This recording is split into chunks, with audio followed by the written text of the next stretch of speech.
Notre invité ce soir est vice-président du Front National, député européen, Florian Philippot, bienvenue. Bonsoir. Merci d'être là. Florian Philippot, ce sondage, on en parle évidemment ce soir avec vous, notre sondage Elab, l'opinion BFM TV. 57% des Français estiment que le Front National est un parti plutôt divisé, ça fait à peu près 6 Français sur 10. Il y a eu cet échange aigre-doux sur le remboursement de l'IVG, décidément ça vous poursuit, hein, avec Marion Maréchal Le Pen. Non mais je vois que chez les sympathisants Front National, il y a un sentiment très net, très majoritaire d'une unité. 8 sympathisants sur 10. On regarde quand même l'ensemble des Français. Oui, mais sur les Français, moi je pense que oui, mais je pense que là on paye un peu les 1 an et demi d'affaires Le Pen, Jean-Marie Le Pen, voilà, qui ont laissé forcément électoralement ça n'a eu aucun effet, on l'a bien vu, mais ça a laissé peut-être un petit sentiment. Bon, ben on est en train de reconstruire tout cela. Un Le Pen remplace l'autre parce qu'aujourd'hui les bisbis c'est avec Marion Maréchal Le Pen. Entre vous et Marion Maréchal Le Pen, Florian Philippot, il y a eu ces propos sur l'IVG qui vont à l'inverse de ce qu'a dit Marine Le Pen. Vous, votre mise au point sur BFM TV, elle une interview dans la presse, ensuite le JDD, ça s'est emballé. Vous en êtes où aujourd'hui? On en est que c'est derrière nous, que à la limite de cette petite crisette. Crisette? Oui, crisounette même. Crisounette, carrément. Oui. Vous minimisez, mais pourtant... Mais je ne minimise pas, c'est tout à fait rien. Il y a eu un débat, effectivement. À la limite, ça a permis une clarification. Ça a permis à Marine Le Pen, notre candidate, de dire les choses. C'est-à-dire, évidemment, droit à l'IVG, remboursement total. Bon, au moins, c'est clair maintenant pour tout le monde. Je suis pas sûr que c'était clair avant. Ah, c'est toujours pas très clair, parce qu'attendez... Au moins, les choses maintenant sont claires pour toutes les Françaises et tous les Français. Mais comment vous pouvez dire ça? Parce que, quand même, Marine Le Pen, elle disait en 2011, elle avait cette position, je pense qu'il faut cesser de rembourser l'avortement. On est le 14 février 2011 dans La Croix. J'ai repêché ça parce que je me suis dit quand même, je vous entends effectivement dire que maintenant tout est clair, etc. Donc on est le 14 février 2011 dans La Croix. Donc on se dit, c'est légitime de la part de Marion Maréchal Le Pen de dire que elle a changé d'avis et qu'on comprend pas qu'en 5 ans, Marine Le Pen ait changé comme ça son fusil d'épaule sur une question aussi fondamentale. Elle a manifestement changé d'avis. On n'est plus le 14 février 2011, nous sommes le 14 décembre 2016, si je ne me trompe pas, et nous parlons de l'élection présidentielle de 2017. Mais donc elle n'a pas de conviction, Marine Le Pen, sur ce sujet? Non, je crois qu'elle avait exprimé des choses, et elle a vu que ça créait un trouble, et voilà, elle a reconsidéré sa position. Je crois que c'est tout à fait noble aussi en politique d'être capable parfois de reconsidérer sa position, et surtout de dire aujourd'hui, attendez, comme elle l'a dit elle-même, c'est un débat lunaire, personne ne remet en cause l'IVG, Dieu merci, aujourd'hui en France. Par contre, il y a des vrais combats pour les femmes.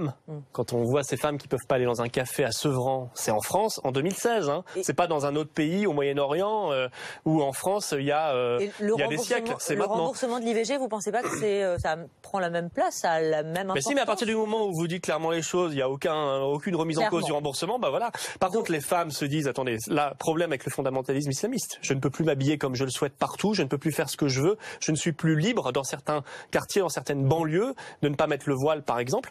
Et puis il y a les problèmes d'égalité salariale, l'austérité créée par la loi El Khomri, voilà, qu'il faudra abroger. Ça, ce sont de vrais sujets actuels et pour demain. Mais moi, je voudrais savoir, justement, est-ce qu'on peut débattre de tous les sujets chez vous, au Front National? Parce que Marion Maréchal Le Pen, elle dit qu'il n'y a pas eu de débat en interne sur la question de l'IVG.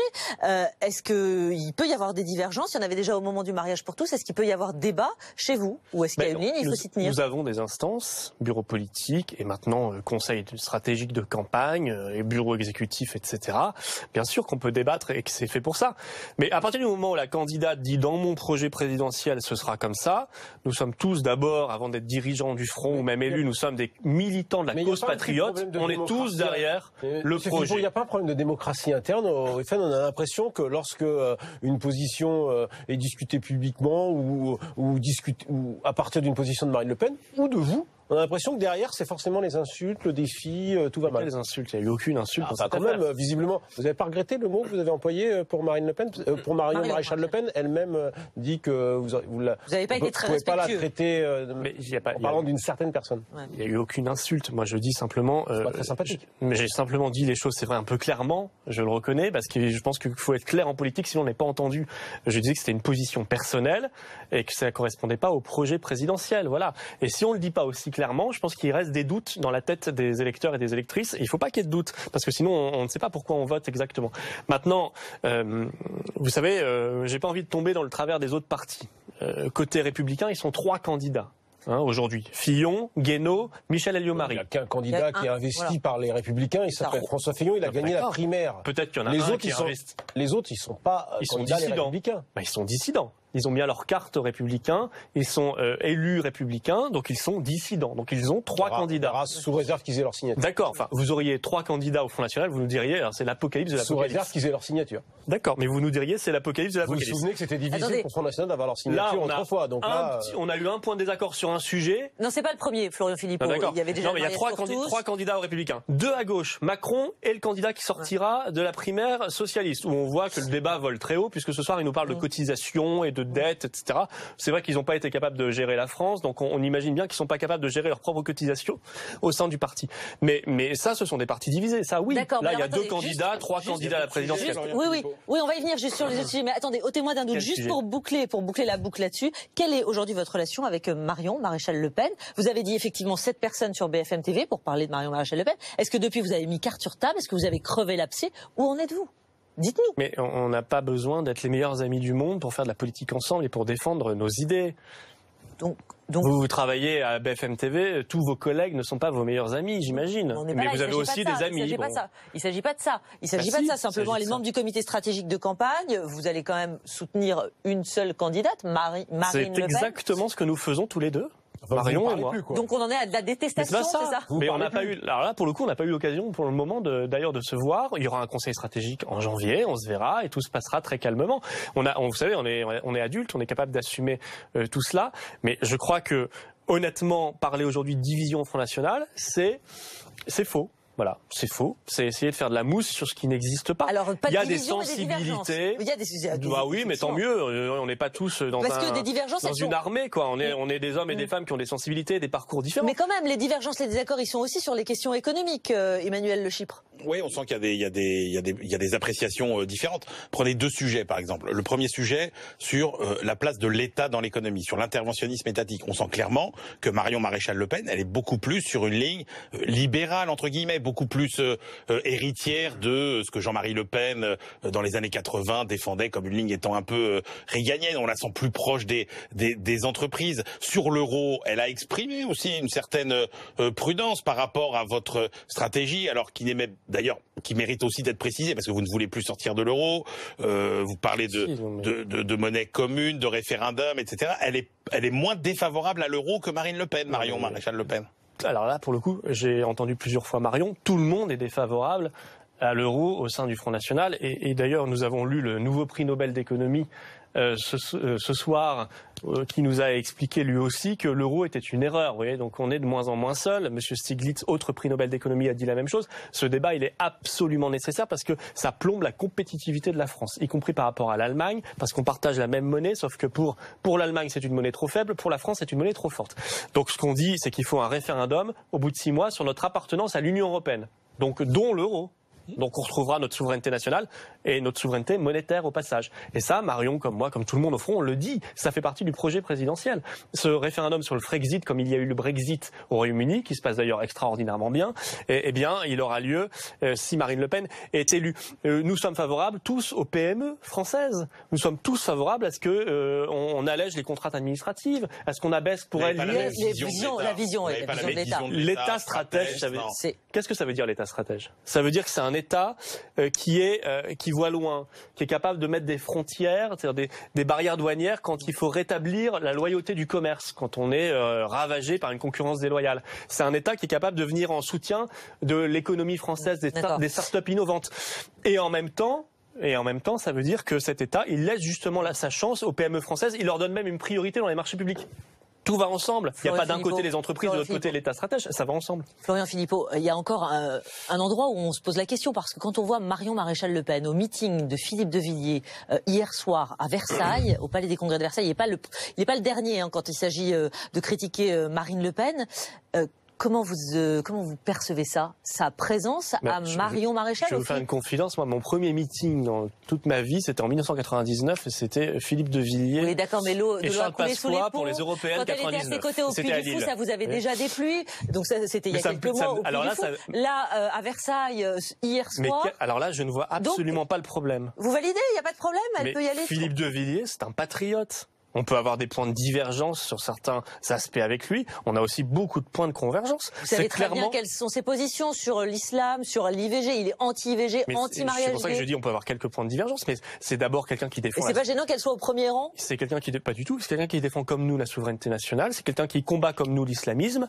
Et voilà, c'est tout. Donc tout va bien. Après... Quand elle est pas au QG de campagne au moment de l'inauguration, qu'elle est à Moscou, Marion, tout va bien.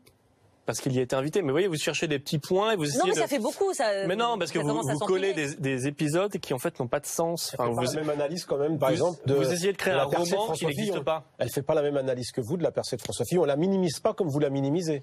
Ah bah alors moi, elle estime que François Fillon, quelque part, peut bloquer une partie, par exemple, des électeurs républicains qui étaient tentés par les Front National. Siphonner les voix du Front National. Siphonner aussi en partie les voix du Front National. Je crois que là où vous pensez absolument pas, vous vous dites même qu'il va s'effondrer. Ah bah la percée de François Fillon, c'était il y a un mois, parce que là, il est déjà clairement. Enfin, j'ai jamais vu une campagne qui démarrait aussi mal. Hein. Alors, entre hier retiré. Qui s'effrite le plus vite, vous ou lui? Je crois qu'il s'effrite là clairement. Vous aussi. Non, nous on remonte. Il est toujours, vous le savez bien. Il a profité de l'hyper. Non, c'était par rapport à avant. La dernière vague, vous savez, était faite avant son élection. Fillon, à un moment donné, a profité d'une hyper-médiatisation. Il a progressé et depuis, il baisse fortement. Vous savez, quand François Fillon, c'est un candidat qui, hier, a retiré de son site internet son projet sur la santé.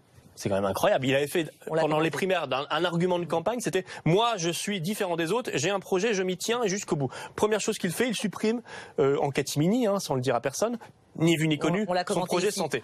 Pourquoi? Parce qu'il en a honte. Parce que son projet santé, son vrai projet santé, c'est de dérembourser les gens, c'est de privatiser la sécurité sociale, c'est de tout transférer, en tout cas ce qu'il appelle le petit risque, c'est-à-dire l'optique, le dentaire, etc., aux assurances privées et de pénaliser les familles et les personnes âgées. Voilà la réalité. C'est pas ce qu'il a dit.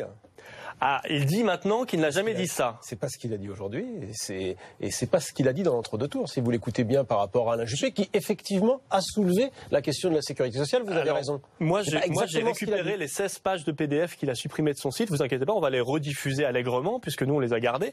Et il parlait dans le débat d'entre-deux tours de désétatisation de la sécurité sociale. Alors, qu'est-ce que ça veut dire désétatisation si ce n'est privatisation? Il expliquait qu'il fallait transférer ce qu'il appelait le petit risque, je ne sais pas ce que ça veut dire en matière médicale, aux assurances privées. Et même le président de la mutualité française a dit que ça coûtera 1 200 € en plus pour une famille avec 2 enfants par an, 100 € en plus par mois. Ça, c'est la réalité. C'est le projet voulu par l'Union européenne. C'est celui qu'il ferait s'il était élu. Mais il a compris que ça passait pas dans l'opinion, donc il l'a enlevé de son site. C'est pas très fair-play et ça montre qu'il n'est pas très solide. Là, vous rejoignez en revanche avec François Fillon, Florian Philippot, c'est sur le dialogue avec Moscou. On voit la situation tragique à Alep en Syrie. Bachar el-Assad, avec l'appui de Moscou, a donc gagné alors qu'il est avec l'appui de Moscou. C'est-à-dire, vous savez, Alep était infesté, comme une grande partie de la région, d'islamistes. Bon, ce qui ne veut pas dire qu'il n'y a pas des drames avec des civils. Que les choses soient extrêmement claires. Et je pense que l'ONU doit prendre ses responsabilités, organiser des couloirs humanitaires et faire en sorte qu'il y ait le moins de dégâts possibles. Malheureusement, il y en a. Mais en même temps, ceux qui assiégeaient la ville, c'était les islamistes d'Al-Qaïda, plus que de Daesh d'ailleurs là-bas. Vous savez bien qu'à Alep, c'est pas ceux qui ont été visés, hein. Ah bah écoutez, moi j'ai lu ce soir le communiqué de la commission d'enquête sur la Syrie de l'ONU, oui, donc on peut pas faire plus officiel, qui nous explique que là-bas, les différentes branches d'Al-Qaïda utilisent les civils comme boucliers humains. Voilà, ça c'est la réalité aussi. Après, il y a des communications de belligérants en période de conflit, les belligérants disent des choses. Donc vous dites on peut être allié avec la Russie, même si vous savez très bien, on peut être allié avec la Russie, même si vous savez très bien que Poutine n'en fait qu'à sa tête. Non mais c'est pas qu'on peut, on doit discuter avec la Russie. Je veux dire qu'on aime ou qu'on n'aime pas la Russie ou M. Poutine ou pas, on doit discuter. C'est un acteur majeur, c'est comme la France, un membre permanent du Conseil de sécurité de l'ONU. Même s'il n'en fait qu'à sa tête, même si... je ne sais pas s'il en fait qu'à sa tête. Vous voyez, à Alep, la France aurait été dans la coalition, aurait œuvré à créer une vraie coalition mondiale avec les États-Unis, les pays européens dont la France, mais aussi la Russie et la Syrie. Au lieu d'observer et de se lamenter, on aurait pu être acteur. Je crois que ça aurait été plus responsable, plus constructif. Il faut le faire pour demain en tout cas. Bon, ça va vous faire plaisir qui se passe, ça vous fait sûrement plaisir ce qui se joue au PS là actuellement. C'est Bruno Jeudi qui va nous expliquer le coût des ardoises, les petits calculs, les pots de banane, la primaire du PS, avec d'abord des chiffres. Des chiffres qui plaisent pas à tout le monde. Alors les ardoises du PS, prenons celle Vincent Peillon. Alors, il a réglé aujourd'hui 19 500 €. Il devait le faire avant le 15 à minuit pour pouvoir être candidat. Il n'avait pas, en fait, réglé ses cotisations. Peut-être s'était-il éloigné un peu trop de la France. Député à Bruxelles, prof en Suisse. Mais bon, tout est bien qui finit bien. Il pourrait être candidat. Prenons maintenant ensuite Arnaud Montebourg. Alors lui, c'est un petit peu plus compliqué. Il ne serait pas à jour. Il dit avoir payé ses cotisations au parti. Donc il n'a pas, et le parti visiblement ce soir a reconnu qu'il avait payé ses cotisations, mais il n'aurait pas payé ses dettes au groupe socialiste auquel il a appartenu jusqu'en 2012 et devrait 49 000 €, la bagatelle. On verra si cette somme l'empêche ou pas demain d'être candidat. Il y a encore litige. Alors tout ça, ce que je vous disais, hein, l'art de la comptabilité a pas l'air d'être simple au parti socialiste. À titre d'exemple, comptabilité année après année. Alors à titre d'exemple, parce qu'il faut quand même savoir que nos téléspectateurs sachent ce que doit payer un député socialiste en fait. Un Richard Ferrand qui est député socialiste et qui est en même temps secrétaire général d'En Marche, le parti de Macron, et continue à payer ses cotisations. Il me confiait ce midi, je paye 1 100 € par mois, 500 pour le parti, 300 pour le groupe et 300 pour la fédération locale, en l'occurrence le Finistère. Donc c'est 11 100 € par mois de payer un parlementaire.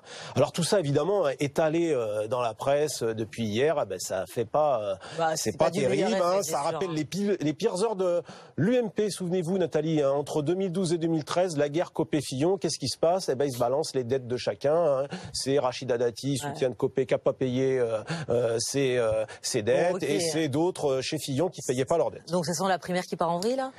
Écoutez, en tous les cas, si je vous résume rapidement, il y a une semaine, on parlait de quoi? Jean-Christophe Cambadélis interdit à des petits candidats de participer à la primaire, mais supplie les grands candidats qui sont dehors, c'est-à-dire Jean-Luc Mélenchon, Emmanuel Macron, voire Yannick Jadot, de participer à la primaire. Comprennent qui pourra, hein, c'est un petit peu compliqué.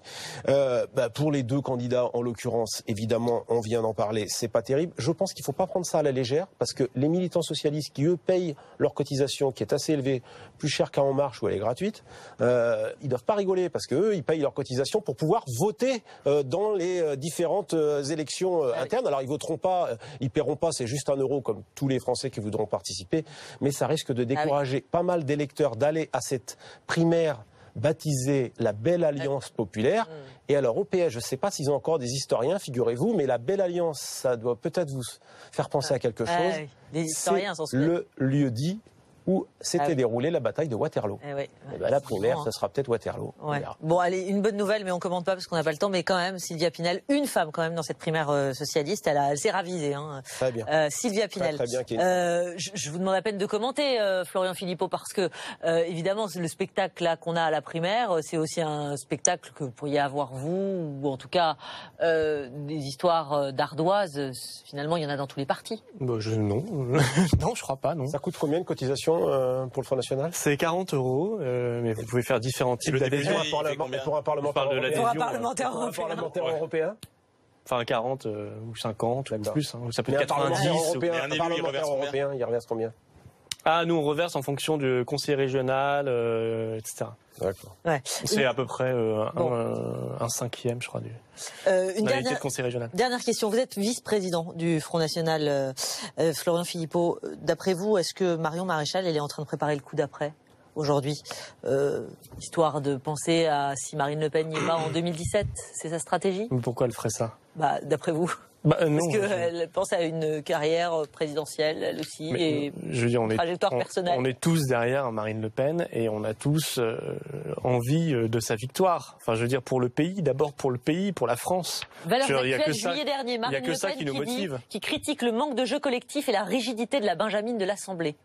Marine Le Pen qui dit ça. Alors donc, c'est bien qu'il y a un souci. Mais il y a un souci où? Je sais pas, chez vous, non? Non. Regardez, je sais pas, j'ai vu votre sondage, vous avez pas tout mis, mais chez les sympathisants Front, alors Marine est très au-dessus, je crois 98% des sympathisants. Et Marion Maréchal arrive juste après. À 84 et moi 79. 84-79, on est on est à peu près au même niveau. Je veux dire, donc s'il prouve que ces histoires de Front du Nord, Front du Sud, de division, de je ne sais quoi, c'est totalement faux. C'est totalement. Voilà, totalement faux. Ce qui peut, alors parfois il peut y avoir des petites histoires. On est quand même Mais aussi c'est ça, finalement, des c'est êtres comme dans les humains. autres parties. Des C'est ça. Des crisettes, des crisounettes. Mais je vais vous dire, Merci. il y a une seule chose qu'on va faire dans cette campagne, c'est se battre face à des projets qui sont terribles, que ce soit Macron, Valls, tous les sortants, Macron, Valls ou Fillon, qui est un autre sortant, et on va se battre pour notre projet. Merci Florian Philippot d'être venu ce soir. On se retrouve dans un instant, deuxième partie.